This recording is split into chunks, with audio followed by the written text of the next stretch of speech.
Hey guys, back again. I wanted to do a video breaking down 10 movies that I've really enjoyed recently. 10 movies that I kind of like that have low approval ratings on whether it be Rotten Tomatoes, IMDb, blah blah blah, whoever. A lot of these movies I feel are extremely underrated when it comes to reviews.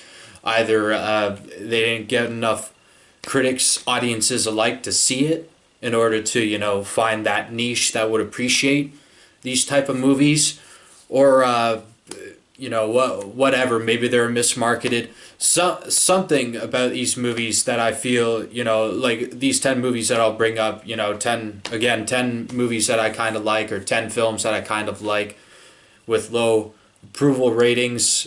And it shocked me, some of these picks. Like I'll talk about, you know why I think they may have gotten low ratings or whatnot. But anyhow, let's get this started. And the reason why I wanted to make this list is number one, from 2006, this is Harsh Times.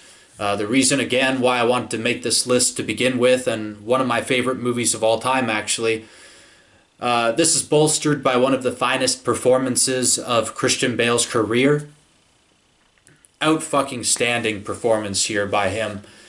This is the closest you'll ever see Bale getting to a Nicolas Cage style performance. Like this is very similar to something along the lines of Bad Lieutenant, Port of Call, New Orleans by Werner Herzog. Great movie in its own right, but thankfully that movie got the love that it deserved from critics and audiences alike. This movie, Harsh Times, though, it has great cameos from a really great cast, J.K. Simmons, Terry Crews, a spectacular soundtrack, and most importantly, fantastic chemistry between the characters. Our two leads here are played by Christian Bale and Freddy Rodriguez, and they both are really wonderful when on screen together. And this is written and directed by David Ayer, a man who gets a lot of undeserved hatred for making Suicide Squad. But I think he's a fine filmmaker, and Harsh Times came out 4 years after Training Day, to which he wrote a terrific script for. This is very, very much in the same, it almost feels like it's in the same territory or the same sort of setting as something like Training Day. It feels like you could find those Training Day characters lurking behind the scenes in this movie somewhere, which is really cool. I'd almost consider this to be like a spiritual sequel to Training Day in some certain ways. Then the man goes on to write and direct End of Watch and Fury, both excellent films. Great casts in those as well. And I believe Harsh Times deserves to be up there with them as being amongst the filmmaker's finest. So I sort of wrote out a script for the first four of these movies, because I was just wanting to read along. I'll read along, obviously, the next three or maybe four that I wrote down here for you. But once we get to the last half, you'll see me sort of improvising. So sorry if this video gets a little long in the tooth. I have a tendency to overstay my welcome with some of these videos, I've noticed as of late. I'll say it's quick. I'll say it's a quick video, but then I'll go on like I've just been doing now. So number two here, we got The New Guy. This is from 2002. Unlike Harsh Times, which has middling reviews across the board, this movie got absolutely pulverized by critics. It stands at an abysmal 7% on Rotten Tomatoes, and after watching the movie a few weeks back at a friend's request, that score leaves me absolutely baffled, in all honesty. Let's get one thing straight. While this is nowhere near a comedy classic, like something like Back to School with Rodney Dangerfield, I'd consider that to be a comedy classic or whatnot. This movie is extremely funny when it needs to be, and it benefits from having a very likable lead in DJ Qualls. You'll probably recognize this guy from other movies. I didn't look up his career, unfortunately, on IMDb, but he's one of those actors that as soon as you see his face, you'll be like, oh yeah, I recognize him from so-and-so. He seems to have been in a lot of those comedies, like whether it be from the late 90s, early 2000s era. A lot of them bad, but he's usually a likable presence in those, even if the material isn't 100% of the way there. The man is fully committed to this role, and I don't think this movie would have worked as well without him. It also helps that the supporting cast includes great talents like Eddie Griffin and Zoe Deschanel, so that's a plus as well. It's even got, I believe, Henry Rollins and Gene Simmons, I believe, is like it's somebody plays like this priest or preacher type character in the movie. It's some famous rock star. I forget who exactly it is. But this got a great cast, a lot of really funny scenes that, it's got a sort of subversive twist near the end, which kind of surprised me because they do this sort of thing where the girl finds out who this character really is, and it seems like she's leaving, and then it leads to one scene where you think it's going to like be the one girl hooking up with a guy, but then, the way they play it, I don't want to spoil it for you in case you actually want to do, or in case maybe you have watched this movie, who knows, maybe you'd want to revisit it because it obviously came out 18 years ago. I didn't see it when it first came out, obviously. A friend of mine showed me it recently, and I was really pleasantly surprised by it. Genuinely shocked with how negatively this was received, and I think this deserves maybe a second appraisal because it's really not that bad of a movie. It's not perfect by any means. Let's get that out of the way. It feels a little long, even at, I think it's around 90 minutes, maybe 100 at most, but it does admittedly feel a little long at certain points. The pacing maybe could have been bettered in some certain areas. But overall, I was really happy with the movie. I was laughing along with it. I was intrigued by the plot. I liked the characters involved, especially this lead, like I mentioned here. Number 3, we got Universal Soldier: Day of Reckoning, this 2012 movie. Of all the movies I've got listed on here, apart from maybe Harsh Times, this may be my favorite of the bundle. It's also among my all-time favorite action movies. This is a fantastic film that absolutely functions as quite the horror movie as well at certain points. There are genuinely bone-chilling sequences throughout, including a disturbing opening sequence where it's revealed that Jean-Claude Van Damme will be our lead antagonist in a fantastically executed first-person camera shot. Really well done. They didn't have to go all in with the filmmaking and the production with this film, but they really fired on all cylinders. Even in the last movie, Regeneration, they really showed how it got better from that other sequel called The Return, which was terrible, with Bill Goldberg and Michael Jai White. I like Michael Jai White a lot, and he's good as a villain in that movie, but that movie just sucked, especially compared to the first one, which is a pretty great movie. Regeneration and Day of Reckoning are great follow-ups to that first movie, in my opinion, more so than The Return was, which turns Jean-Claude Van Damme from being a cyborg into a real person out of nowhere. Like, what? Why would you do that? Anyhow, on to what I wrote here. Surprisingly, while I was writing this script, I looked at the director's IMDb page and realized that he directed All Square, a hugely underseen movie that got rave reviews from critics that saw it. I didn't notice many critic reviews on Rotten Tomatoes, but I think it's sitting at somewhere around a 91%. I thought it was a bit higher before. Maybe somebody added a middle of the road review of it, but I think it's a really great movie. If you haven't checked that movie out, I'd check out All Square. I forget who the lead of that is, but you'll recognize him from TV shows and whatnot, and supporting roles from other movies, and it's nice to see that character actor get a lead role in this film. And I hope it gets more recognition as time goes on, because I really feel it's an extremely underseen movie. It's not underrated, because the people that do see it tend to, 9 times out of 10, at least really like it in some capacity. So yeah, definitely check that one out. I'd say of all the movies I'll mention here, All Square is probably the one that'll be absolutely, majority of people would probably like that movie, as opposed to these other movies, which, some people may hate them, and I'd love to hear people's thoughts if they do hate some of these movies. I always try to be a reasonable guy, but I feel like these films that I'll mention, from the top to the bottom, are very undervalued, underappreciated movies. So, for what is essentially a fourth sequel in a long running franchise like Universal Soldier, that is quickly sprinting out of fresh ideas, this film is refreshingly original when it comes to telling a straightforward revenge thriller story, and it is further elevated by fantastically brutal action sequences. There's this awesome scene in a like fitness store, like where they got like baseball bats and dumbbells, barbells or whatever sitting around, and these two. It's got a fighter, a famous UFC MMA fighter, Andre Arlovsky, or I forget how to pronounce that man's name, but I think he was in the last movie, like he was clean shaven in that, and this one they give him a big grizzly beard, and he really works like as this like sort of henchman type character. In some ways, I kind of look at this as like a Bond movie, like which is rather weird. I mean, Jean-Claude Van Damme's almost like a classic Bond villain, and he's got like all of his sidekicks, like Dolph Lundgren's even in it. He has a cool little fight at the end with did I even mention him by name? Scott Atkins?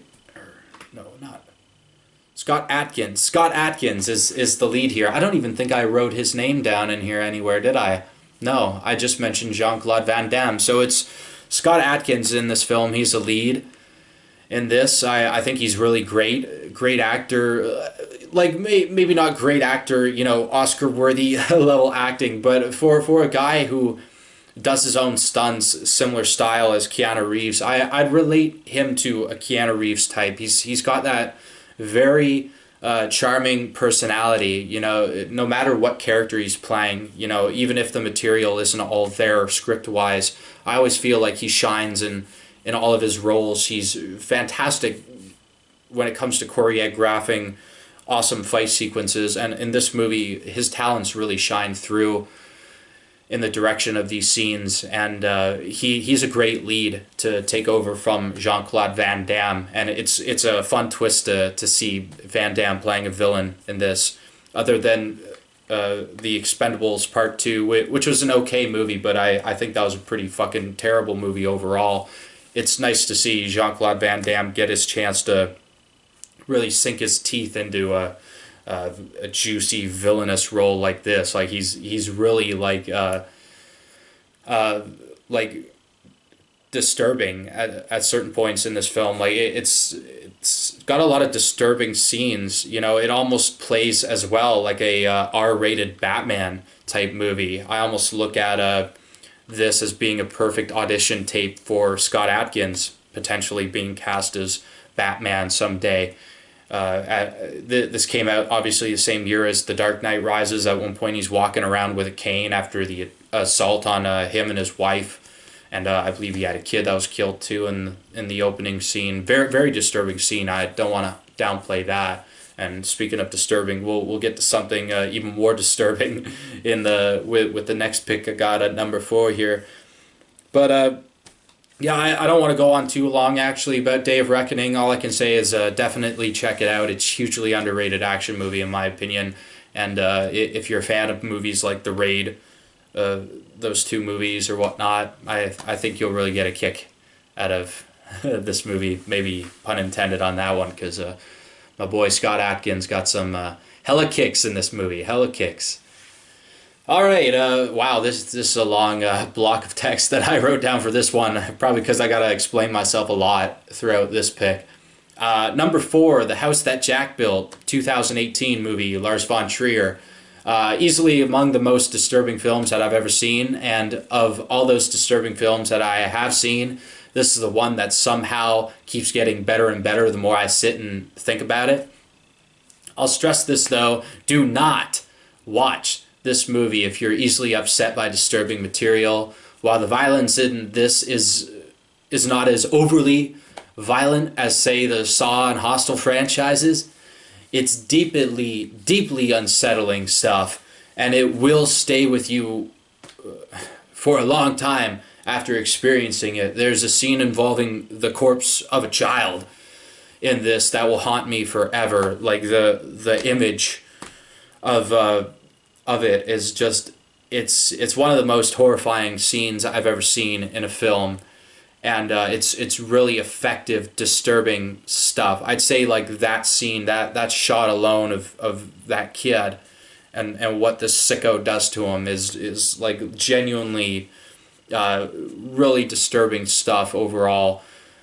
But thankfully, it's one of those disturbing movies that isn't just wallowing in this disturbing content. You know, it seems to have a point by the end of it, and I can totally understand why people would disagree with the way it's depicted.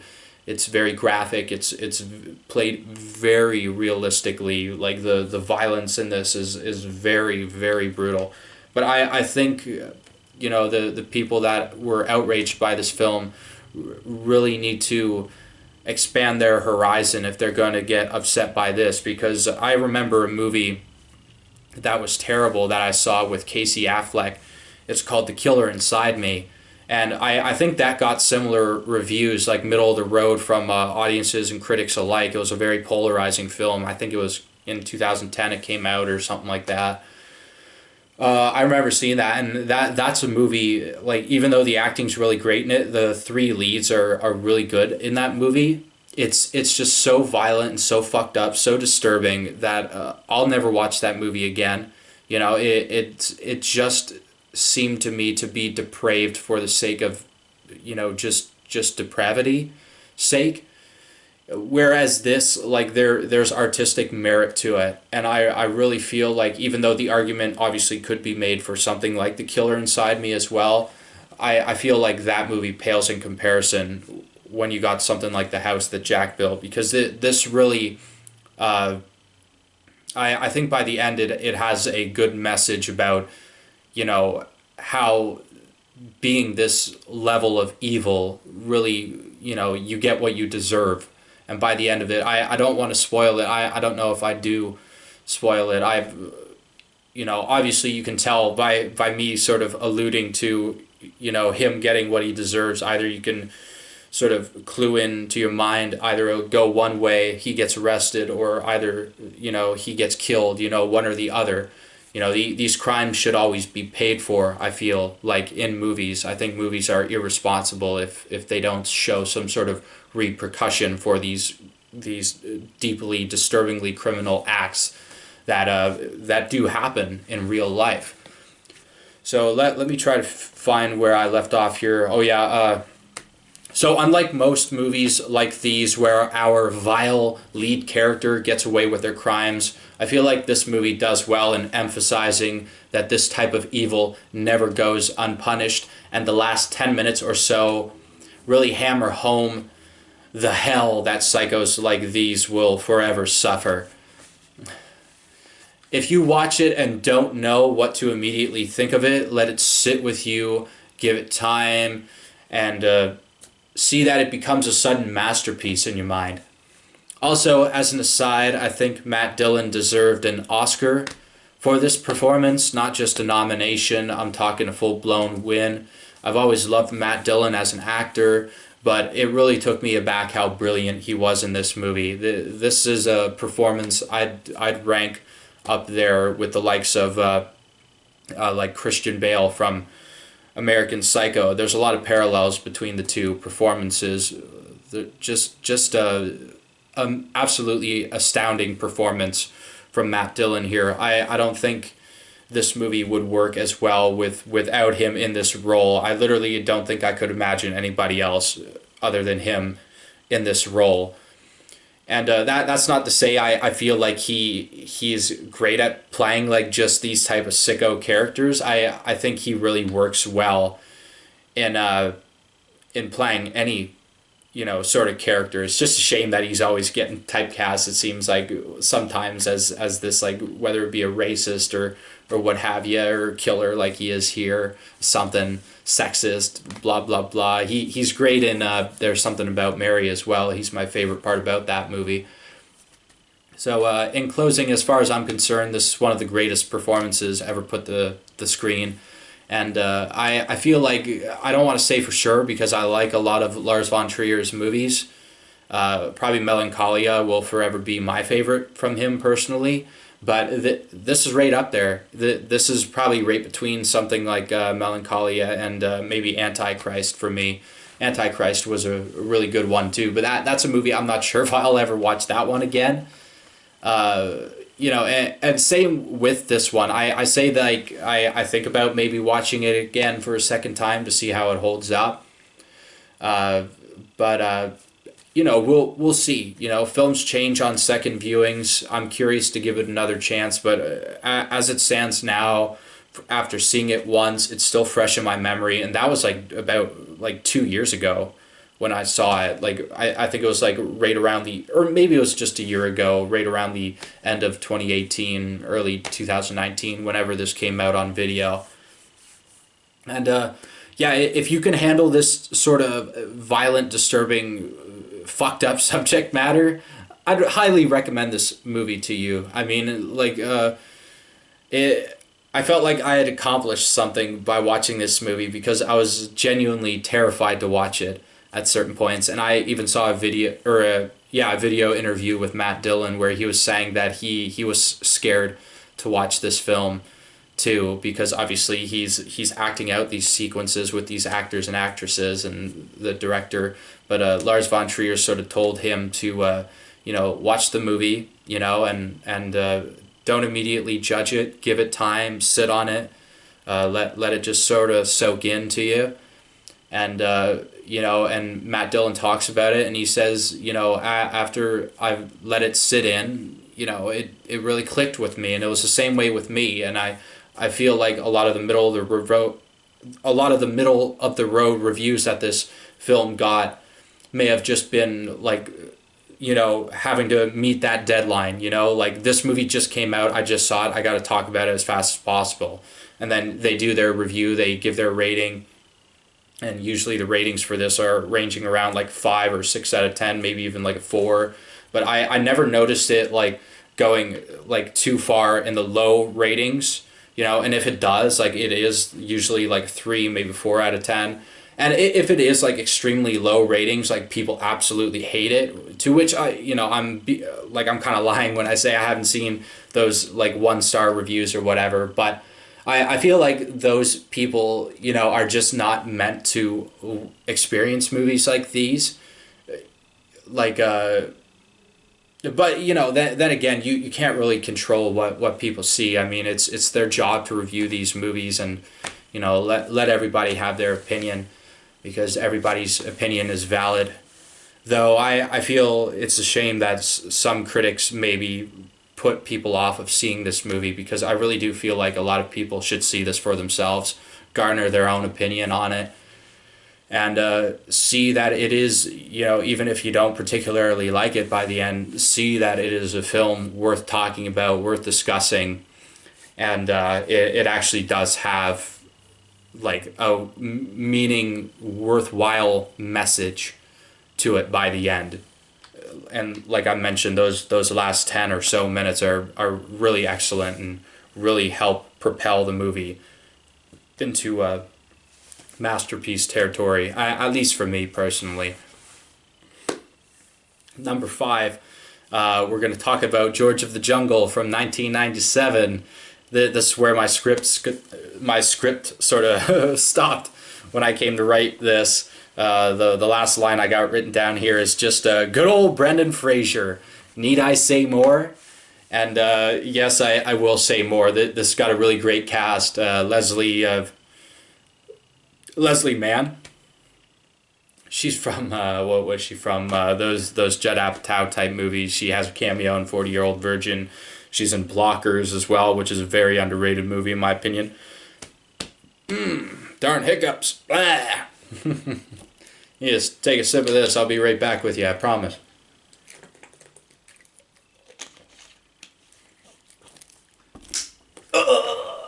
Just kidding. Just kidding. So George of the Jungle, great cast here. Of course, headlined by Brendan Fraser, really great as this character. I love him. He's such a charming guy, man. Thomas Hayden Church works well as this cowardly character. Sort of reminds me of a character he played in another underrated movie that I actually remember making a music video for probably when I was in high school, about like 10 years ago, to the song Dragula by Rob Zombie. And I was looking in my past videos to see that, and you know, it was like a video where I was like, oh, okay, wow, yeah, I remember doing that, and it's gotten quite a few views and likes on YouTube since then, and I'm happy to see that Tales of the Crypt movie, what's it called, Demon Knight, has got this sort of nice cult following to it, because I think that, like all these movies that I'm mentioning here, is a very underrated movie. It's formulaic in some ways, but it's very creepy in others. It has great creature effects, and you know, I wish we got more movies like that from the Tales from the Crypt crew, rather than Bordello of Blood with what's his name, Dennis Miller. You know, that guy's kind of a schmuck in my opinion. You know, I don't mind him personally. He seems like an okay guy, I guess, but sort of seems like a schmuck, at least as an actor. From what I've heard of stories about him on sets and shit like that, he seems like kind of a dickhead. And Bordello of Blood's just one of the lamest movies I've ever seen. An absolutely dreadful vampire movie, one of the worst vampire movies ever. But anyhow, off the Tales of the Crypt bandwagon now, let's jump back onto George of the Jungle here. I never, apparently this based off cartoon series. I'm not familiar with it outside of the intro song, you know, but I guess they used that intro song in the cartoon series. Again, I never watched it, but I remember the theme song from this, George of the Jungle, strong as he can be, you know, and that's about it. Watch out for that tree and stuff like that, you know. And I just remember as a kid, and mind you, it's been a while since I've seen this, so I'm going off of memory of seeing it. I remember I saw it, you know, as a teenager as well, so I've seen it at least 2 or 3 times now. I had the VHS of it as a kid. I'd love to revisit it someday, because I absolutely strongly think that it would hold up. So please forgive me if it doesn't. You know, like, I could be wrong here of all the movies I'll mention. I could be wrong very much so about this one.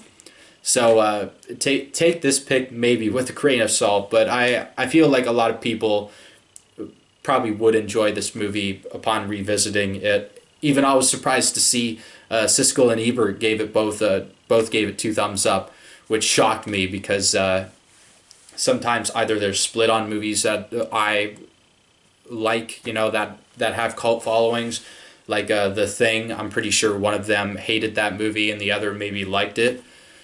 But like neither of them were like 100% on it. It seemed like it was like if one of them liked it, maybe they're just like, you know, it's fun, it's got great effects, blah blah blah.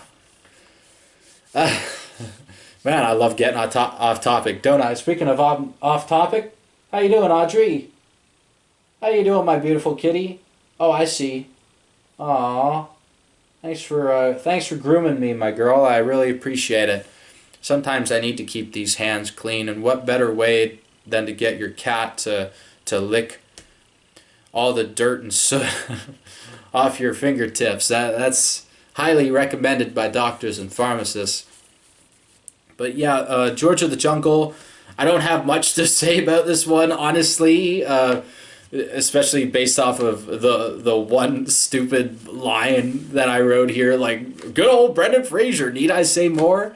And let's leave it at that. Moving on to number 6 now. We're moving into territory where I have absolutely nothing written down, so I'm probably going to like ramble on for 5 hours about all these films for all I know.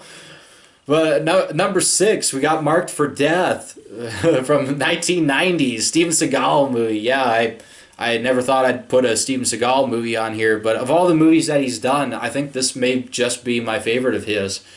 In particular, because of the guy who's playing the villain in this, like obviously black guy, like African American of some kind, like very very creepy guy, very disturbing performance, and and yeah, like as much as I hate Steven Seagal in real life personally, I think he seems like a really big fake phony piece of trash who likes to use these phony accents, these phony black accents, you know, like when he's on that show, that cop show that he did where he's apparently a cop, and he's walking around like talking like he's a gangsta or whatnot, and it's just embarrassing. Thankfully, I don't remember him pulling that shit in this movie. At least I don't remember him having much dialogue in this movie. He's sort of partnered up with, if I recall, I think it's Keith David that he's partnered up with. Now I'm gonna have to look this up here because I don't want to get this all screw up here. But actually, no, I'm not even gonna bother. I do think it's Keith David or David Keith or one or the other. I hate it when actors have two first names as their name. And I'll probably look it up after this. Yeah, screw it. I'm not gonna do it after. I'm not gonna do it until after. But I probably screwed up his name. It's probably somebody completely different. Like maybe even Ernie Hudson. I can't remember what the hell the actor's name is, darn it. But I got his face in my head, and it's either one or the other, because I'm thinking of other maybe similar movies with these guys in it. But Marked for Death, I really like this movie a lot, mainly because of that villain. I feel like he's a very effective villain. Of all the villains that I remember being in these sort of Seagal vehicles, I remember him being the standout one.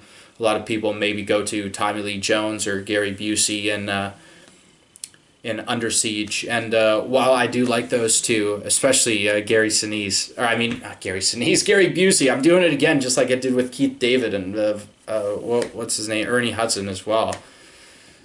Damn, man. Need to get my shit straight.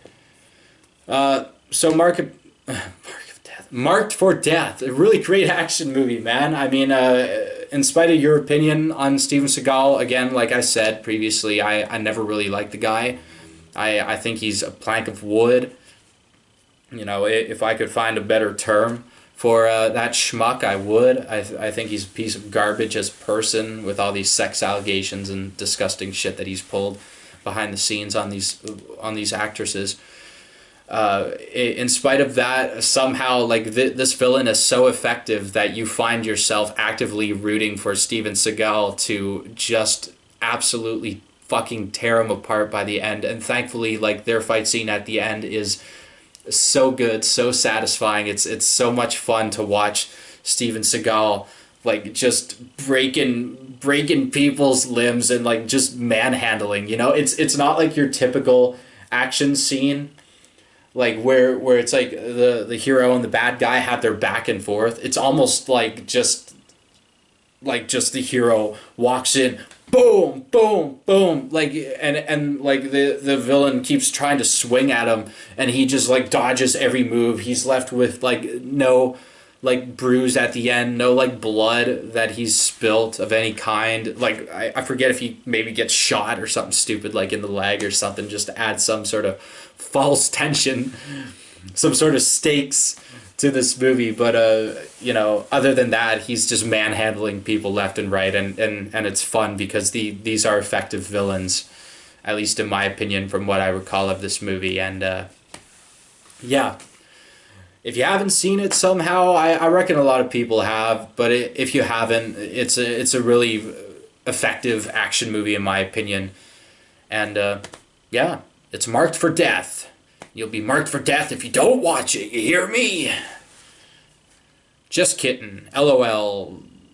Rolling on the floor laughing, blah blah blah. Hey, how enough with those acronyms. Number 7, Escape from L.A. 1996. This is the most recent movie I watched. I remember seeing it as a kid. Came out when I was like 3 or 4 at the time. I remember really liking it. When I saw it at a young age, I actually think this is a extremely underrated movie. I literally just finished watching it today, so it's the most recent film I've watched of all of these. And this may be a controversial opinion, but I think this is deeply better than the first movie. I mean, the first movie has great merit. It has great cast as well. It has Donald Pleasence as the president, and it has Harry Dean Stanton in it. Obviously, Kurt Russell as Snake Plissken in the lead role. But where I think this one really shines is the fact that they go for a more comedic approach. You know, like they don't take themselves seriously, because some of the effects in here, the visual effects are easily the worst part about this movie. They're very distracting. There are a few shots here and there that actually do look pretty well. Like they hold up really well. There's a couple shots at the beginning that show you the destruction of with all these earthquakes and tidal waves or whatever. They show the aftermath that it leaves across L.A. And a couple of those shots, like with the waves coming in, they look really well done. You could tell they utilized matte paintings with a lot of these scenes. But I can put aside some shitty effects shots. Like obviously the classic example is the surfing scene with Peter Fonda in this. That gets poked fun of a lot, and for good reason. It's a very cheesy scene, but I think that John Carpenter and everybody involved sort of acknowledge it. Kurt Russell sort of high fives Peter Fonda at the end of the scene when they have to depart, and he has to jump onto the car that Steve Buscemi is driving.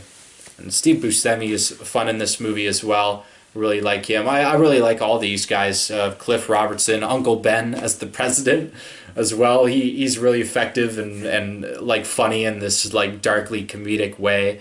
It's a very darkly comedic movie because there's a lot of coincidental things that happen where it's like this one girl's talking about how lovely it is to be in LA compared to the dictatorship that takes place in America in this movie. And then out of nowhere she gets shot. So it's like like it's darkly funny stuff like that that sort of has me invested. And not to mention Snake Plissken, Kurt Russell, it's just such a badass character for him to play, and he sells you on it so well. Not to mention that this is honestly one of my favorite soundtracks for a movie as well. I always had that main theme in my head, and I remember when I was a kid in high school, I was such a big fan of that theme song, like that John Carpenter score, especially involving the ending, which is one of my favorite endings of all time with Snake and his sort of switcheroony plot. That score, or more so his score, especially playing during the end of the movie, along with the Rob Zombie song, which is really great as well. Really fantastic stuff here, and. Yeah, I'm surprised at the reviews that I saw for this film. I think the audience rating is even lower than the critics rating, which I think it sits at like 54-55% on Rotten Tomatoes. It's like a 39% with the audience's rating of it, and that's just absurd to me. I thought this would be like in the high 70s or 80s or something, because it very much feels like a cult classic movie, like a movie of John Carpenter's that people like would watch and go like, this is a lot of fun. I think people are very like harsh towards this movie, and maybe those people need to give this another chance and sort of see that even though it is cheesy in a lot of ways, like he is the quintessential badass, where literally enemies like lower their gun. Even though it's 4-on-1 and they could easily just instead of like just shooting him, they're sort of just lowering their gun so that he can give this speech while he's slowly picking up a can and throws it in the air to do like this Western style gun shootout scene. And but it works because this film doesn't take itself seriously. Whereas like with the first movie, I kind of remember that one taking itself a bit more seriously. And I always thought that movie was kind of boring anyhow. So I appreciate the tone of this movie. I love the action in this. The villain is basically Che Guevara, or whatever the fuck that idiot's name is. And it's it's just a lot of fun. And again, the ending here is really the main reason why I wanted to rewatch this film to begin with, because I really remember the ending just being like totally fucking badass, and thankfully it lived up to my fond memories of it. I really think this is one of the better endings I've ever seen to any film, period. It's so cool, so fucking badass. Kurt Russell, Mwah. Magnifico. Magnificent performance here. Number 8. Wow, we got a lot of action movies in a row, don't we? Yeah, yeah. Like basically all these last 5 picks are action movies. Can you can you tell that I'm an action fan? Number 8, we got Punisher, Warzone, 2008 film. Again, this is another film like Escape from L.A. that had a theme song by Rob Zombie. So maybe I'm just a sucker for Rob Zombie or something. But obviously, I like his theme song for Escape from LA better than this Warzone theme song, because literally the chorus is just him going, "In the war zone, I'll stand alone," like this, like manly, like like machismo, sort of just lazy writing, like what rhymes with zone, alone, bone, phone, cone, blah blah blah, rhyme. Just make a quick chorus. I gotta do this song for this movie that I don't care about. Let's do it. Let's get it done. But I I fucking love this movie, man. I mean, it's got problems. It's not perfect. It came out 2008, same year as Iron Man and The Dark Knight. I think it literally was smack dab in the middle of like those two. And honestly, I'll agree with critics to some certain extent. I think a lot of them joke that this was like a direct-to-video style movie, and I do agree with that to a certain extent. I think this very much lends itself to the video rental avenue. I couldn't see myself seeing this movie in theaters, although I would like to experience some of these action sequences in theaters, especially the last one. Like the climax of this film is fucking great, man. Like it's really well done, like set piece, action scene, like fight scene, like, and again it's sort of like the Steven Seagal sort of thing, where the hero just like fucking manhandles his way through like this movie, and it's so like it gets your blood boiling in the best way possible. And I love Ray Stevenson as the Punisher. He's actually my favorite on-screen Punisher. I actually like all the Punisher movies, oddly enough. I think they get a bad rep. The Dolph Lundgren one's probably my least favorite one, like for obvious reasons. Like he doesn't even have the skull, for fuck's sake. So it feels more like maybe a Death Wish knockoff than anything else. But it's still a fine movie, and I actually feel like it might be Dolph Lundgren's most underrated performance, because he's not really known for being the best actor. But in that, like, he does surprisingly well as Frank Castle, in my opinion. I just really wish they gave him the fucking the skull, because he just looks like generic guy in black leather throughout the movie, and it's just like, why the fuck would you not give this guy the skull to make him stand out from other action heroes? But just to like Warzone, I almost wanted to put the Thomas Jane Punisher film here with John Travolta, maybe mainly because I like both of those performances in that movie really well, and I think both of them being so dedicated to those performances. I mean, Thomas Jane obviously to the greater extent, because even though they didn't want to move forward with a sequel, he came out with that Dirty Laundry short. I think they hashtagged it as a bootleg universe, because obviously it's not official, but it's got Tom Jane in it, and it's got Ron Perlman and cameo for it as well. So yeah, I really like the Thomas Jane version, but of all the Punisher movies, this is by far my favorite one. I'd love to see a Punisher movie with Jon Bernthal in it at some point. Same with like Charlie Cox's Daredevil. I think those guys deserve movies, and all the actors in their series are really great. And I think they're just as good, if not better, than like at least half the actors that they got cast in the MCU at this certain point. But on to Warzone again. I mean, Ray Stevenson is really the one that holds this film together, as well as Dominic West. I was about to call him Dominic Cooper. It's like a case of like these guys that look fairly similar to me, and they have the same names or whatever.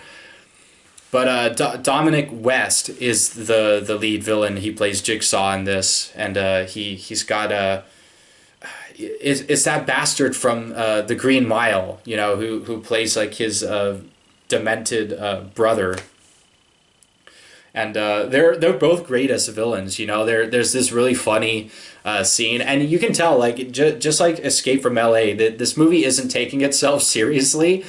However, what I appreciate is that it takes Frank Castle seriously. Like he is played seriously. You know, he just happens to be involved in this movie that is so over the top and like so violent, so like gratuitously gory, and yet like it's like it's celebratory, man. You know, there's something extremely satisfying about watching a guy like this, like Frank Castle, just running around and mowing down like these killers and whatnot, and these rapists and all these disgusting people. Just mow them down in the in the most brutal fashion. It's just so much fun.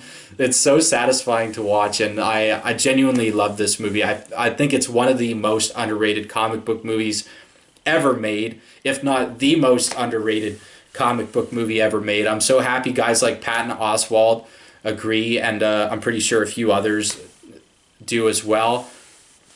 Yeah, like I can't express this enough. I genuinely, absolutely, 100% positively love this movie. The one caveat I'd say is that I don't like the actor that plays Detective Soap. I think he's like easily by a wide margin the worst fucking part about this movie. I wish his character wasn't even involved.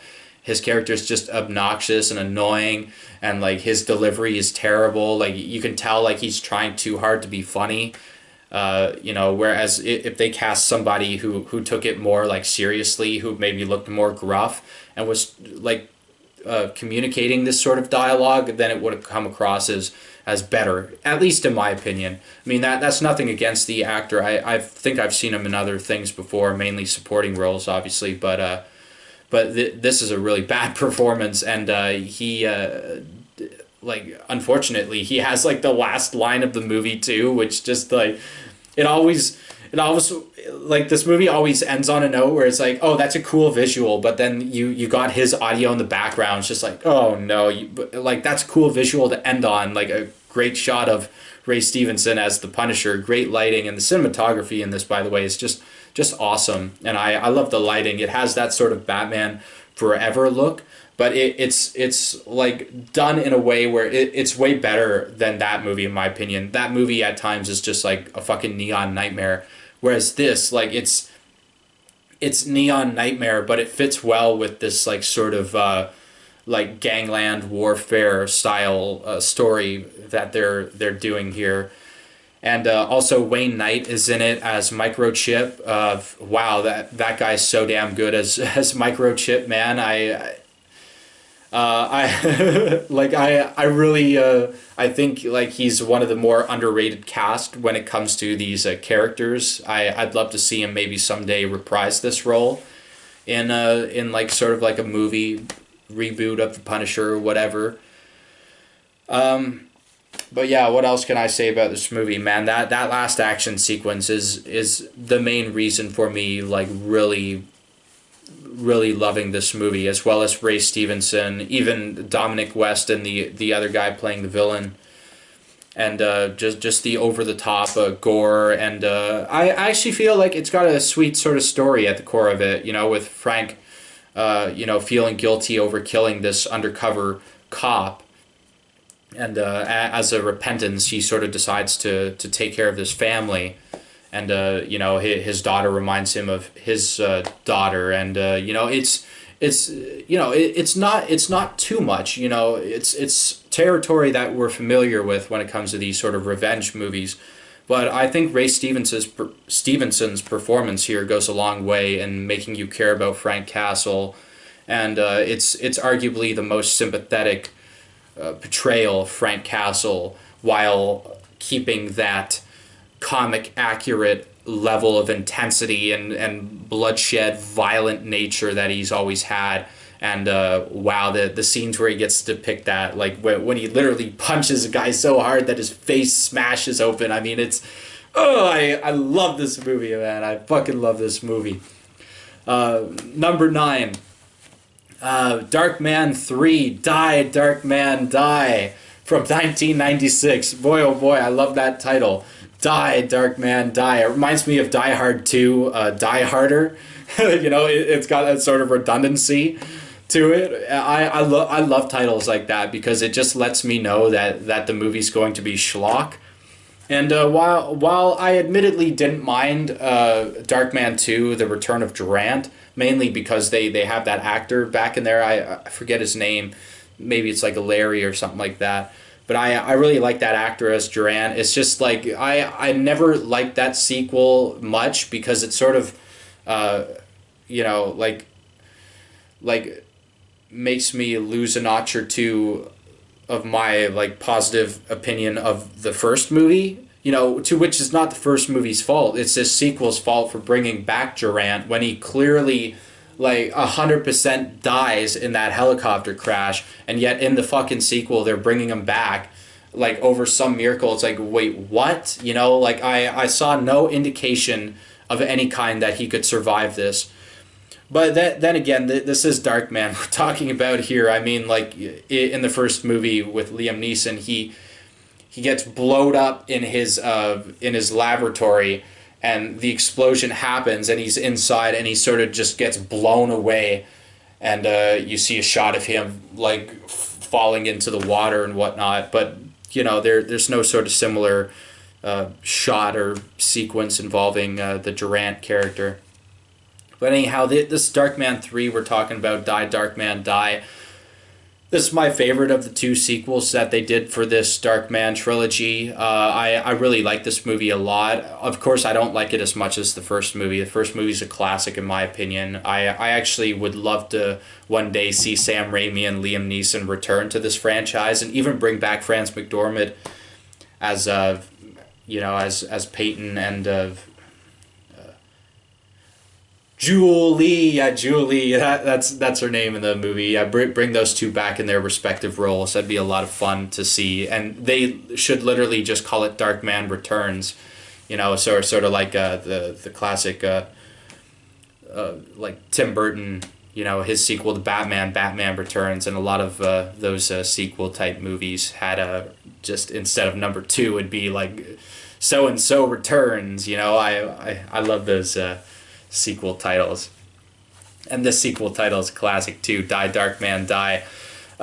Jeff Fahey, man, Jeff Fahey is the standout here. I really like Arnold Vosloo as Peyton or Darkman as well, but Jeff Fahey, man, he steals the show as the villain. And as much as I like what's his name, Dr. Dr. Jiggles or Jingles or whatever as Durant. Jeff Fahey here as the lead antagonist, he is so fucking good, and I've always loved Jeff Fahey. I think he's an extremely underrated actor, in my opinion. He always gives these like great over the top Nicolas Cagean level like just kooky performances, and I love it, man. He's great in this film as the villain. I love the final confrontation between him and Darkman. Their whole fight scene is a lot of fun.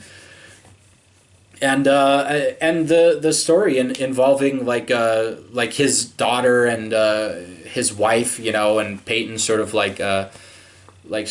growing this compassion towards this family and wanting to help his daughter, because she's got this like facial deformity. Meanwhile, he's working on this end all be all cure for his obviously his mangled, burned up face. He's looking for he's got this. A skin formula to make his face last permanent instead of just like 99 minutes, and it's a really nice storyline, and it's a great little sort of character arc and a heroic decision for Darkman to make, and that's where this movie excels above the Return of Durant, at least for me, is that like they give more like reason for Darkman to they give him more decisions to make, whether it be to give away this cure or to not do it, to be this selfish monster, with like this face that you can use to get your humanity back, but meanwhile like you're this monster who denied helping this girl with this similar deformity to this cute child.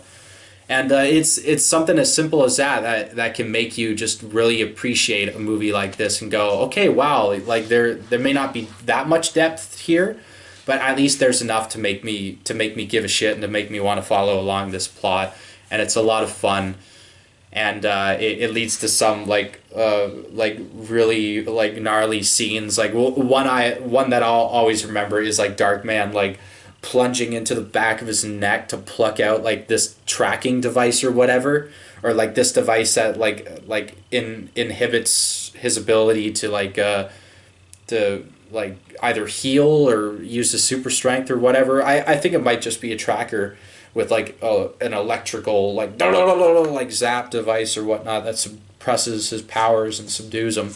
But he's at one point trying to fish it out of the back of his neck, and it's just this like close up shot of like the tweezers entering into the wound, and like you see it like jiggling around. It's just like, oh, like it's creepy, but I love it. It's disturbing. That's the type of shit I want to see from these movies.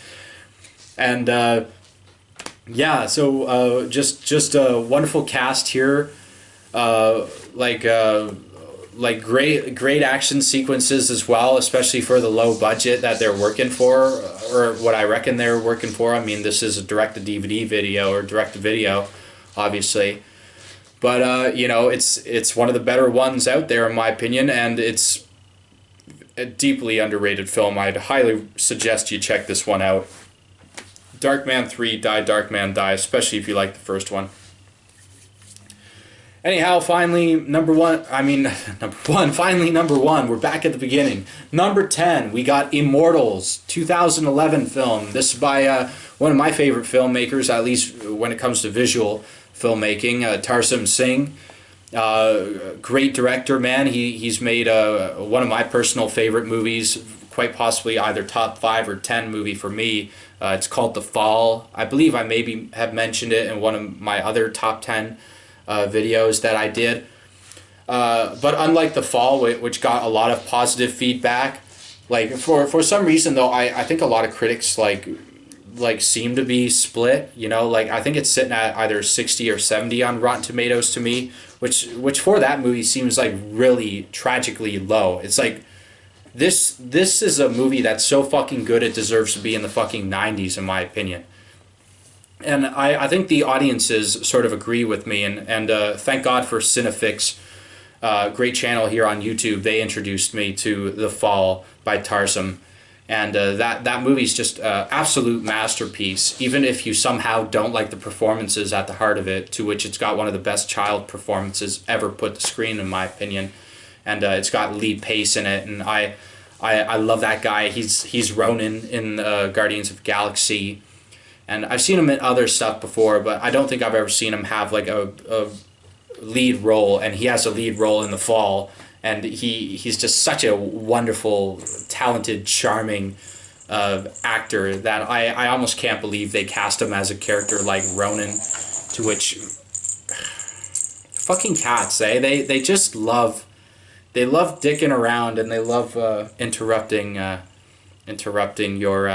your business, Audrey. This is my career, you can't cost me my career, Audrey. I'm making a lot of money on that YouTube, making thousands of dollars through ad revenue. Thousands of dollars, thousands upon millions of dollars. But anyhow, let's go back on topic now that I'm not so distracted by the jiggly bits here. Number 10, again, Immortals. What can I say about this film? I mean, I love it. This was, I think, the first movie to introduce me to Henry Cavill, and obviously I've spoken about it before with the Snyder Cut video that I did, but I'll say it again here. I love him as Superman. I think he's perfectly cast as Superman. I'd love to see him get a Superman movie where he gets to be a more traditional, like, good sort of like a wholesome version of Superman, because he does have that wholesome spirit throughout the Snyder films, and they show a bit of it by the end of Justice League, but it's not enough in my opinion. I'd love to see at least one final film with Henry Cavill as his character, because I think he's done well enough as this character to deserve like a sort of final goodbye. Like maybe adapt All Star Superman to the big screen and let Henry sort of end his run as Superman with that sort of storyline. Although, like, my only problem if they do something like that, and I'm sorry I'm getting off topic again, but my only drawback with that is that I'm not sold on Jesse Eisenberg being that good of a Lex Luthor. I mean, I'm happy that he had fun playing the character. He's said it recently that he had a lot of fun filming it with Zach and whatnot. So I guess I wouldn't mind seeing him back, but I imagine somebody else as Lex Luthor, and that's in no way means of offending or whatever Jesse Eisenberg. I think he's a fine actor, and I don't mind him as Lex Luthor in Batman versus Superman. I really don't. But I just imagine somebody that's like almost just as big, like when it comes to physicality as Henry Cavill. You know, like somebody that like can physically look imposing to him, even though he's just a human. You know, he has like this jacked like physique to him, where it's like this guy would intimidate me if I wasn't the Man of Steel. But you know, when he gets to play Clark Kent, you know, it'd be fun to see him interact with a version of Lex Luthor that like works out every day and he's been in prison for years and he's just like getting jacked over time, and Clark sort of looks at him and he's trying to play as this nerd. And but yeah, anyhow, after that tangent about Superman and what I'd want to see from a future movie, if you couldn't tell, I love Superman and I really want to see a damn movie about him again. But number 10, Immortals, man. Having this movie introduce me to Henry Cavill was just the best way to introduce me to him as an actor. He's really showed his talents in stuff like The Witcher recently, how committed he is, how much he cares about this material. And he does a fantastic job here. He's a great lead. He's very like attractive man, you know, like very good looking dude, and he's very seems like a very charming guy as well in real life, which really lends itself well to this film. He's just a guy that as soon as you see him on screen, you want him to succeed. You want him to go get Mickey Rourke. You want him to get his revenge. You want him to stop this bastard from doing this evil shit. And visually alone, this film holds up on just the weight of its visuals, but also, like, more so than that, like the acting here is really well done. The intensity, like by the end of the film, like all the action involved, like with the Titans and shit like that coming down, it's very intense, very brutal. In my opinion, like, this may be controversial, but I love this film way more than 300.